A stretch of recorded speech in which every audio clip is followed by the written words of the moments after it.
औज़ुबिल्लाहिमिनश्शैतानिर्रजीम बिस्मिल्लाहिर्रहमानिर्रहीम। आज हम class 10 general mathematics chapter number 6 exercise 6.2 करेंगे। लेकिन उससे पहले हम जो है उस टॉपिक के बारे में डिस्कस करेंगे कि उसमें क्या क्या क्वेश्चन है और उसको हम कैसे सॉल्व करेंगे। ठीक है, इससे पहले लास्ट लेक्चर में जो है मैंने आपको मैट्रिसेस समझा दिया था कि मैट्रिसेस क्या है। ठीक है, रो क्या है, कॉलम क्या है और उसका ऑर्डर कैसे चेक किया जाता है।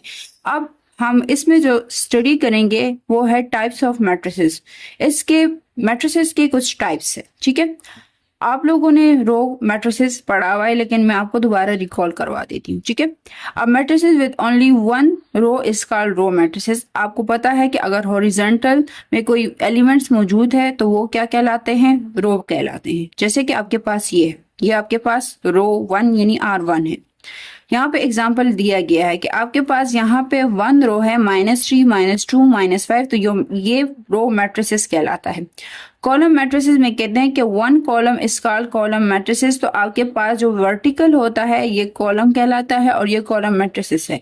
ये जिस डिफिनीशन में लिखा हुआ है कि 1 रो एंड 1 कॉलम, जरूरी नहीं है कि 1 रो एंड 1 कॉलम हो, डिपेंड करता है आपके मैट्रिसेस पे कि मैट्रिसेस किस टाइप का है। फर्दर हम जब टाइप्स पढ़ेंगे तो उसमें मैं आपको बता दूंगी कि रो ज्यादा भी हो सकता है और वजह क्या है। Square matrices, if the number of row and columns are equals then it is called square matrices. कह रहे हैं कि अगर आपके पास रो एंड कॉलम सेम होंगे तो हम उसको स्क्वायर मैट्रिसेस कहते हैं। और आपको पता है स्क्वायर का मतलब ही यही है कि 4 साइड इक्वल्स होना चाहिए। इट्स मीन दैट के रो एंड कॉलम्स भी सेम होंगे। क्लियर? अच्छा, अब यहाँ पे कुछ एग्जाम्पल दिए गए हैं स्क्वायर मैट्रिसेस के हवाले से। यहाँ पे अगर आप देखें ना, R1 R2 R3, ठीक है, ये R1 है, ये R2 है एंड ये R3 है। तो इट्स मीन दैट कि रो जो है आपके पास कितने हैं, 3 है।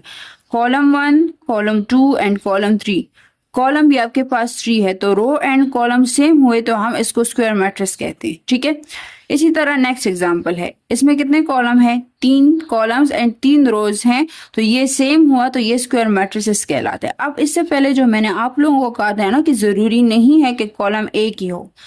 क्यों? क्योंकि अगर ये स्क्वायर मैट्रिसेस है और स्क्वायर में रो एंड कॉलम सेम होने चाहिए, तो अगर आप देखें ना तो कॉलम जो है वो भी ज्यादा है और रो भी ज्यादा है। तो ये डिपेंड करता है मैट्रिसेस के टाइप पे कि वो कौन सा टाइप है। ठीक है, रेक्टेंगुलर मैट्रिसेस आपको पता है जिसमें रो एंड कॉलम सेम नहीं होता। ठीक है, अब यहाँ पे देखिए, इसमें आपके पास 2 रो है और 3 कॉलम है। तो अगर 2 रो 3 कॉलम से रो एंड कॉलम सेम नहीं है तो ये मैट्रिसेस कहलाता है।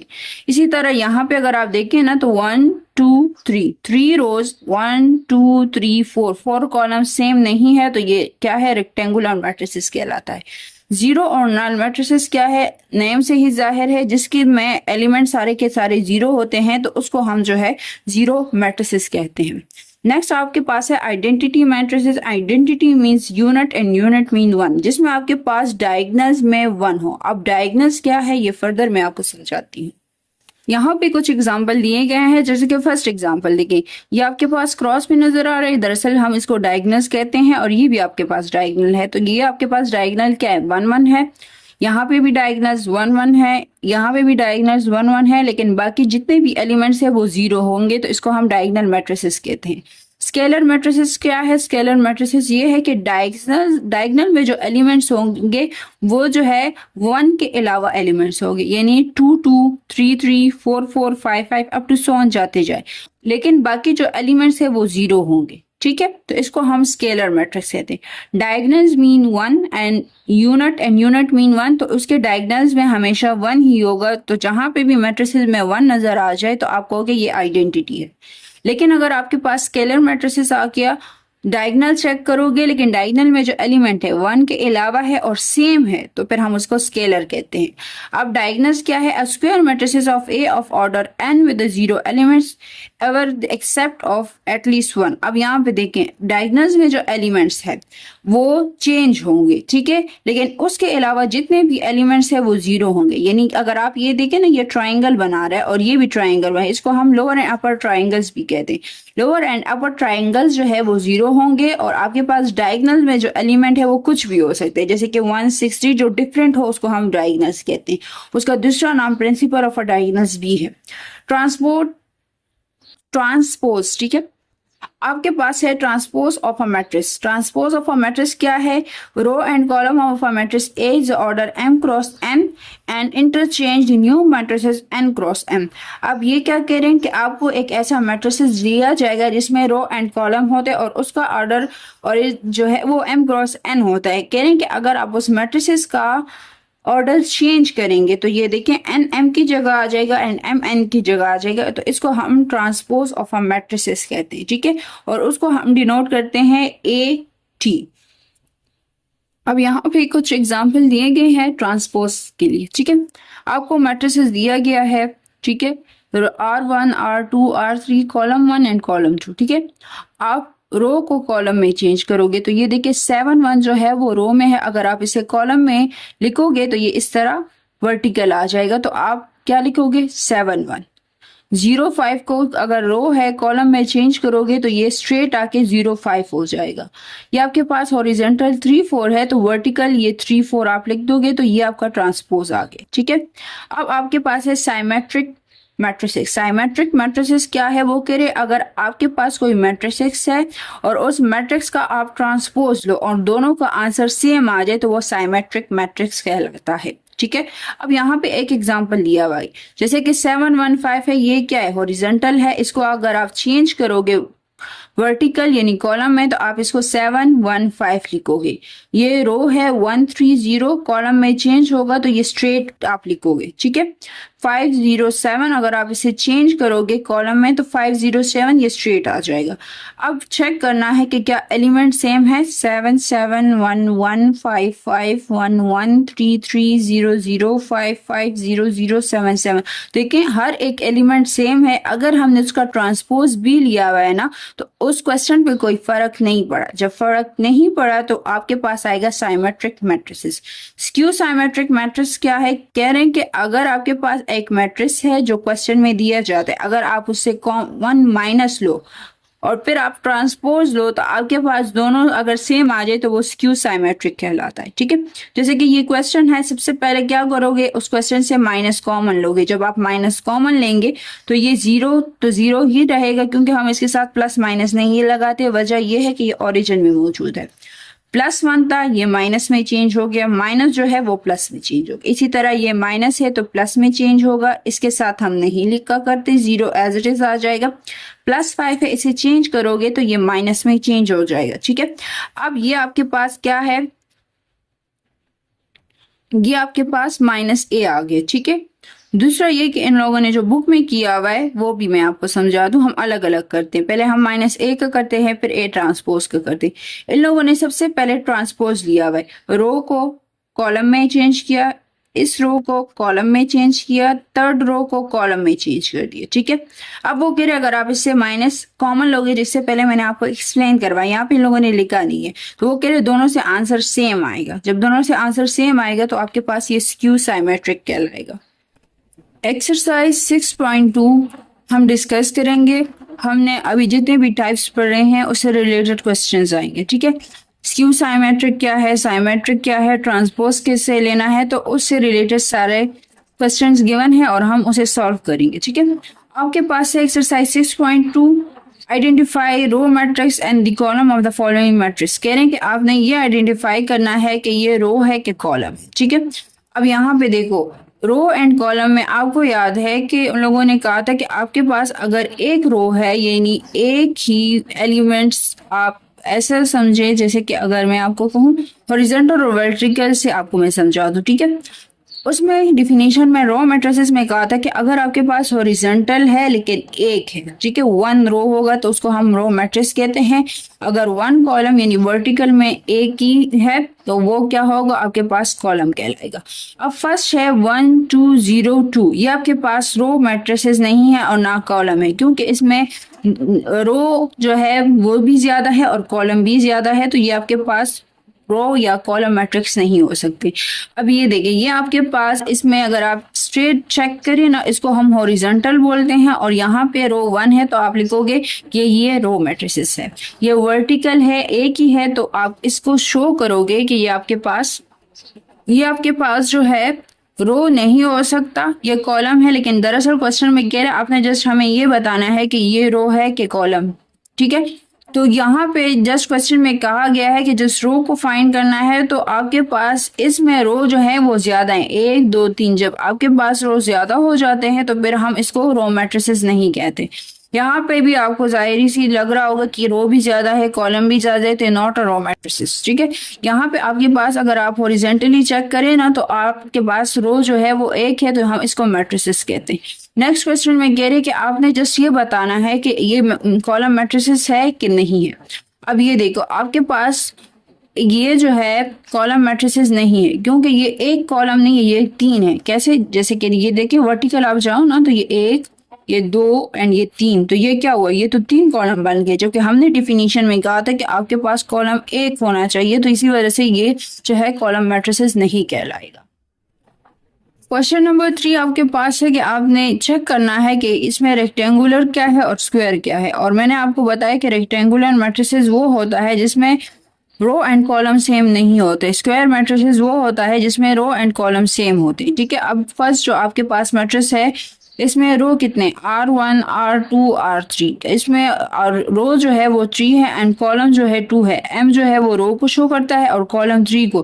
तो M की जगह आप क्या लिख दोगे, 3, एंड कॉलम N की जगह आप 2। क्या ये दोनों सेम है? ये दोनों सेम नहीं है, तो आप डायरेक्ट लिख देना कि ये आपके पास रेक्टेंगुलर मैट्रिसेस है, ठीक है। नेक्स्ट की तरफ आए, ये सारा का सारा R1, ये R2 R3, column 1 column 2 column 3। तो आपके पास फर्स्ट M जो है वो रो को शो करता है और सेकंड कॉलम M में आप क्या लिखोगे, 3, कॉलम 3, 3 क्रॉस 3 सेम है, तो ये स्क्वायर मैट्रिसेस हुआ। इसी तरह नेक्स्ट भी है, इसमें कितने रो है, 2 रो 3 कॉलम है, तो आपके पास M क्रॉस N आएगा, 2 क्रॉस 3, तो ये रेक्टेंगुलर है। नेक्स्ट आपके पास इसमें 3 रो है, 2 कॉलम है, 3 क्रॉस 2 सेम नहीं है, तो ये रेक्टेंगुलर मैट्रिसेस कहलाएगा, ठीक है। नेक्स्ट पार्ट देखिए, आप चेक करें कि इसमें कितने रो कितने कॉलम है। तो देखिए 1 2 3, 3 रोज एंड 3 कॉलम्स है, सेम है, तो ये स्क्वायर कहलाएगा, ठीक है। इसमें अगर आप देखिए 1 रो है और 2 कॉलम है, तो 1 क्रॉस 2 दोनों सेम नहीं है, तो ये रेक्टेंगुलर कहलाएगा। इसमें एक ही रो और एक ही कॉलम है, तो ये स्क्वायर मैट्रिसेस है, ठीक है। अब नेक्स्ट आपके पास देखिए 1 2, 2 रो 1 कॉलम है, सेम नहीं है, तो ये क्या बन गया, rectangular. 1 2 and 3, 3 rows 1 2 3, 3 columns, 3 cross 3 same है, तो ये स्क्वायर हो गया। इसी तरह 1 2, 2 रोज एंड 3 कॉलम्स है, तो ये रेक्टेंगुलर बन गया। अब यहाँ पे आपके पास नेक्स्ट है, which one of the following are zero और नल मैट्रिसेस। कह रहे आपने जस्ट ये बताना है कि ये जीरो मैट्रिसेस है कि नहीं है। और मैंने आपको अभी डिफिनीशन में बताया कि मैट्रिसेस में अगर ओवरऑल जीरो मौजूद है तो वो जीरो मैट्रिसेस कहलाएगा, ठीक है। अगर उसके अलावा कोई भी एक एलिमेंट 1 2 या जो भी नंबर उसमें आपको नजर आया तो वो फिर जीरो मैट्रिसेस नहीं होगा। जबकि यहाँ पे अगर आप देखो ना, ये सारे तो जीरो है, लेकिन यहाँ पे ये 1 है, तो फिर ये जीरो मैट्रिसेस नहीं है, ठीक है। नेक्स्ट आपके पास जो है जीरो, इसमें जीरो ही है, तो ये zero matrices. Overall element zero है, जीरो मैट्रिसेस। यहाँ पे ओवरऑल एलिमेंट जीरो नहीं है, यहाँ पे 1 मौजूद है, तो आप लोग लिखोगे ये जीरो मैट्रिसेस नहीं है। यहाँ पे सारे के सारे एलिमेंट जीरो है, तो आप जस्ट लिख देना जीरो मैट्रिसेस। यहाँ पे सारे के सारे एलिमेंट्स जो है वो जीरो नहीं है, क्योंकि इसमें एक जो है वो 1 है, तो नॉट जीरो मैट्रिसेस, ठीक है। ये जितने भी 6.2 में ये क्वेश्चन आ रहे शॉर्ट, तो ये दरअसल एमसीक्यूज में आते हैं, ठीक है। नेक्स्ट आपके पास है कि आपने ये बताना है कि स्केलर कौन सा है, यूनिट क्या है और डायगोनल क्या है। तो आपको मैं रिकॉल करवा दूं कि स्केलर वो होता है जिसमें डायगोनल में आपके पास 1 के अलावा एलिमेंट हो लेकिन सेम हो, जैसे कि 2 2 3 3 अप टू 100 जाते जाओ। यूनिट से ही जाहिर है 1 जिसके डायगोनल में सिर्फ 1 होगा और कुछ नहीं होगा। डायगोनल्स का मतलब है कि आपके पास जो डायगोनल्स है क्रॉस, ठीक है, उसमें एलिमेंट चेंज हो सकते हैं। अब यहाँ पे फर्स्ट पार्ट अगर देखें ना, ये डायगोनल है, चेंज है, तो हम इसको डायगोनल मैट्रिसेस कहेंगे। नेक्स्ट क्वेश्चन अगर आप देखें ना, ये डायगोनल्स देखे चेंज है, तो आप लोग लिख लेना डायगोनल मैट्रिसेस। इस डायगोनल में सारे 1 1 है, तो ये आपके पास यूनिट मैट्रिक्स कहलाएगा। इस डायगोनल में सारे सेम है लेकिन 1 के अलावा है 3 3 3 है, तो ये स्केलर कहलाएगा, ठीक है। अब नेक्स्ट देखिए, इसके डायगोनल्स में जो है ए आ रहा है, यानी उन लोगों ने जो है अल्फाबेट्स लिए हुए और सेम है, तो ये स्केलर कहलाएगा। ठीक है, अब यहाँ पे आ जाएंगे, इस डायगोनल्स में जो है एलिमेंट्स चेंज है, 0 6 0 है तो ये डायगोनल्स है। इस डायगोनल में सेम है और 1 है तो ये यूनिट कहलाएगा। इस डायगोनल में सेम है लेकिन 1 के अलावा है तो ये फिर स्केलर कहलाता है। नेक्स्ट आपके पास है कि find the transpose of the following matrices. ठीक है, आपके पास स्टेप वाइज सॉल्यूशन है। ठीक है, गिवन में आप ये लिख देना टू फाइंड, हम फाइंड करना क्या चाह रहे हो, ट्रांसपोज है। सोल्यूशन ट्रांसपोज का जो formula A is equals to A transpose. आपके पास जो मैट्रिसेस गिवन है आपने जो है उसका ट्रांसपोज लेना है। अब देखो ये जो है रो में आपके पास जो एलिमेंट्स मौजूद है 1 2, आप इसको कॉलम में लिख दोगे तो ये 1 2 जो है जब चेंज होगा, फिलहाल मैं यहाँ पे ट्रांसपोज नहीं ले रही हूँ, जिस मैंने टी लिखा हुआ है। ठीक है, तो आप लिखोगे ए टी इज इक्वल से, इससे जो आंसर आएगा वो हम डायरेक्ट लिखेंगे लेकिन उसके ऊपर फिर हमने टी नहीं लिखना। अब यहाँ से मैं आपको समझाती हूँ। यहाँ पे आपके पास जो है 1 2 किस में मौजूद है, रो में। जब ये कॉलम में चेंज होंगे तो ये स्ट्रेट आ जाएगा यानी वर्टिकल आ जाएगा, तो यहाँ पे आप 1 और 2 लिख देना। ठीक है, अब देखो नेक्स्ट आपके पास रो जो है रो 2, इसमें 5 7 है। अगर आप इसे कॉलम C2 में चेंज करोगे तो ये 5 7 आ जाएगी। ठीक है, तो ये आपके पास ट्रांसपोज है। लेकिन अगर आप, मैं जस्ट आपको 2 क्रॉस 2 यानी आपके पास अगर 2 रोज 2 कॉलम हो तो उसका एक आसान तरीका ट्रांसपोज का ये है कि वो 2 जो है 5 की जगह चेंज हो जाता है और 5 जो है वो 2 की जगह आ जाता है। ये जस्ट 2 क्रॉस 2 के लिए है, 3 क्रॉस 3 में आप ये नहीं कर सकते। ठीक है, आपके आसानी के लिए बता रही हूँ।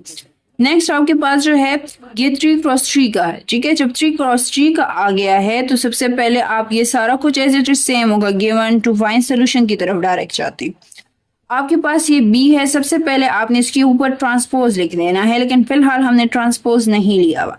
ये रो जो है 0 1 3 ये आप चेंज कर लोगे कॉलम में तो ये वर्टिकली स्ट्रेट आ जाएगा, तो आप लिखोगे 0 1 3। ठीक है, नेक्स्ट R2 है, ये जब कॉलम 2 में आएगा तो 3 3 0 लिख देना कि आपके पास R3 है, जब ये चेंज होगा कॉलम में तो ये 4 5 0 आ जाएगा और ये आपका आंसर होगा। क्लियर?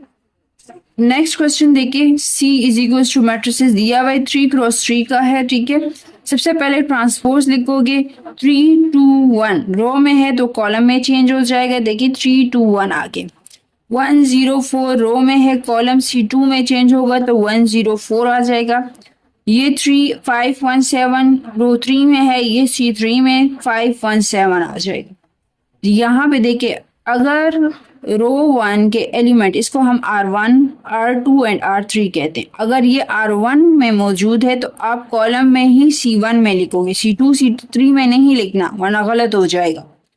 R2 है तो अगर आप इसे चेंज करोगे और चेंज करने के बाद जो आंसर आएगा उसको आपने C2 में लिखना है। ये R3 में मौजूद है तो ये कहाँ पे लिखा जाएगा, ये C3 में लिखा जाएगा। अब नेक्स्ट है रो एंड रो। ठीक है, R1 है तो इसे आप चेंज करोगे C1 में लिखोगे, R2 को कहाँ पे लिखोगे, C2 में लिखोगे, R3 को कहाँ पे लिखना है, C3 में लिखोगे और ये जो है वर्टिकली आप लिख लोगे, तो ये आपका ट्रांसपोज। नेक्स्ट क्वेश्चन देखिए, which one of the following are asymmetric matrices. कहा जा रहा है कि आपने साइमेट्रिक मैट्रिसेस फाइंड करना है और उसका फार्मूला है A is equal to A transpose. यानी आपको अगर कोई मैट्रिसेस दिया हुआ है और आप उसका ट्रांसपोज लो और उससे आंसर वही आ जाए जो क्वेश्चन में मैट्रिसेस गिवन है तो हम उसको साइमेट्रिक मैट्रिक्स कहते हैं। ठीक है, अब क्वेश्चन देखिए, A is equal to 1 0 2 2 1 0 0 2 1 symmetric है। मैंने यहाँ पे फार्मूला लिख दिया A is equal to A transpose. फिलहाल मैंने ट्रांसपोज नहीं लिया हुआ, जस्ट मैंने इसके ऊपर 3T लिखा हुआ है। अब यहाँ पे जब आप ट्रांसपोज लोगे तो ये जो रो है ये कॉलम में चेंज होगा 1 0 2, तो यहाँ पे 1 0 2 लिख देना। R2 को कहाँ पे लिखोगे, C2 में, R3 को कहाँ पे लिखोगे, C3 में। अब इसके बाद क्या करना है, एलिमेंट चेक करते हैं। 1 1 ये तो सेम है, 0 2 ये तो सेम नहीं है तो डायरेक्ट लिख लेना it is not a symmetric matrices, क्योंकि आंसर सेम नहीं आया है। नेक्स्ट जो क्वेश्चन है 1 3 7 3 0 2 5 7 2 साइमेट्रिक फाइंड करना है, उसका फार्मूला है A is equal to A transpose. ठीक है, R1 किस में चेंज होगा, C1 में, R2 C2 में एंड R3 C3 में। ठीक है, अब इसे चेक करो एलिमेंट को कि सेम है कि नहीं। 1 1 same, 3 3 same, 7 7 same. 330022 same, 772244 same, दोनों मैट्रिसेस सेम है तो हम इसको साइमेट्रिक मैट्रिसेस कहेंगे, ठीक है। नेक्स्ट पार्ट आपके पास जो है, नेक्स्ट आपके पास है 1000100001, आपके पास मैट्रिसेस गिवन है, ठीक है। इसकी साइमेट्रिक फाइंड करना है तो यहाँ पे देखो आपके पास R1 C1 में चेंज हो जाएगा, R2 C2 में चेंज होगा एंड R3 C3 में चेंज होगा। अगर आप चेक करें ना तो ये सेम आ रहे हैं, ठीक है। ये आपके पास साइमेट्रिक है। नेक्स्ट जो आपके पास है, आपने इसका साइमेट्रिक चेंज जो है वो फाइंड करना है। आप इसको जब चेंज करोगे 014 को तो ये कॉलम C1 में आएगा, 179 को जब चेंज करोगे कॉलम C2 में आ जाएगा, 149 को चेंज करेंगे कॉलम C3 में आ जाएगा, ठीक है। आपके पास जो आंसर आएगा तो वो है 014179492। आप चेक करें कि आया सेम है कि नहीं, 014, ठीक है, 014 179 179 492 492 दोनों सेम है तो ये साइमेट्रिक है। नेक्स्ट कह रहे हैं इसकी साइमेट्रिक फाइंड करें और उसका फॉर्मूला है कि minus A equals to A transpose, ठीक है। अब आपके पास जो मैट्रिक्स दिया गया है, पहले आप लेफ्ट हैंड साइड माइनस ए फाइंड करें, फिर जो है आपने इस ए का ट्रांसपोज लेना है, माइनस का नहीं लेना, ए का लेना है। तो सबसे पहले हम इससे माइनस कॉमन करते हैं, जीरो के साथ तो हम प्लस माइनस लिखते नहीं है, प्लस है तो माइनस में चेंज हो गया, प्लस है तो माइनस में, माइनस है तो प्लस में, ये एज इट इज रहेगा, प्लस है तो माइनस में, माइनस है तो प्लस में, माइनस है तो प्लस में, जीरो एज इट इज आ जाएगा। तो माइनस ए हमने फाइंड कर लिया। अब हम ए ट्रांसपोज लेंगे, ये R1 है, किस में चेंज होगा, C1 में, R2 किस में चेंज होगा, C2 में, R3 किस में चेंज होगा, C3 में चेंज होगा। तो आपके पास आंसर आ जाएगा। यहाँ पे आप लोगों के पास आंसर ट्रांसपोज के बाद आ गया, ठीक है, 017 -103 -730। अगर आप माइनस ए और ए ट्रांसपोज का चेक करोगे तो आपके पास दोनों से आंसर सेम आएंगे, तो वो स्क्यू साइमेट्रिक है, ठीक है।